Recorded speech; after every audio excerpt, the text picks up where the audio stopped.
તો કચ્છમાં ફરી એકવાર દબાણો પર દાદાનું બુલડોઝર ફરી વળ્યું છે અને સતત એક સપ્તાહથી દબાણ હટાવવાની કામગીરી યથાવત છે, જેમાં હવે અબડાસા તાલુકાના ભંગોળી વાંઢમાં પણ તંત્ર દ્વારા દબાણ દૂર કરાયા છે।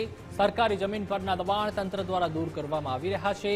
બે દરગાહ અને પાણીના બે ટાંકા પણ તોડી પડાયા છે। કાચા ઓટલા સહિતના દબાણ જેસીબી દ્વારા તોડી પાડવામાં આવ્યા છે।